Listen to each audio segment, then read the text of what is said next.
Hi மக்களே, எல்லோரும் எப்படி இருக்கீங்க? நம்ம ஆல்ரெடி இதை சூப்பர் மார்க்கெட்டில் வாங்கினது உங்களுக்கு நான் வீடியோ போட்டிருக்கேன். இது ஃப்ரெஞ்சு ஃப்ரை. இதில் உள்ள மசாலா கொடுத்துருப்பாங்க. ஆனால் இந்த பேக்கேஜில் மசாலா ஐட்டம் இல்லை. நம்ம சாஸில் முக்கி தான் சாப்பிட்ற மாதிரி இருக்குது. ஆல்ரெடி சாஸுமே வாங்கியிருந்தோம். அதில் வச்சு சாப்பிட்டுக்கலாம் அப்படின்னு சொல்லிட்டு இப்போ கொஞ்சம் கொஞ்சமாக நம்ம ஃப்ரை பண்ணி எடுக்க போகிறோம் மக்களே. இது ஃப்ரீசரில் தான் வைக்கணும், அப்போ தான் கெட்டு போகாமல் இருக்கும். கொஞ்சம் கொஞ்சமாக ஆயில் போட்டு பொரிச்சு எடுத்துக்கோங்க. நான் நிறைய ஆயில் ஊற்றினா கூட ஒரு அடுத்து யூஸ் பண்ண வேண்டியது இருக்கும், வேஸ்ட்டாகவும் ஆயிரும். நம்ம எடுத்து வச்சு யூஸ் பண்ணலாம் மக்களே, ஆனால் அப்படி யூஸ் பண்ணக்கூடாது ரொம்ப.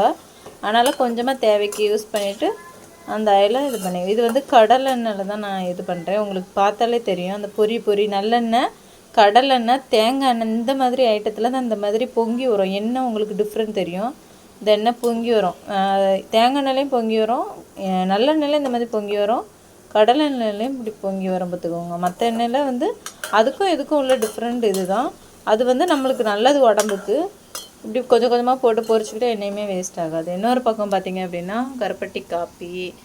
இது கருப்பட்டி கொஞ்சம் நல்ல மிளகு கொஞ்சம் தட்டி போட்டிங்கன்னா இன்னும் சூப்பராக இருக்கும். அப்படி நல்லா சாயந்தர நேரம் குடிக்கும்போது தொண்டை கரகரப்பா அப்படிலாம் அந்த மாதிரிலாம் இருந்தால் போயிடும்.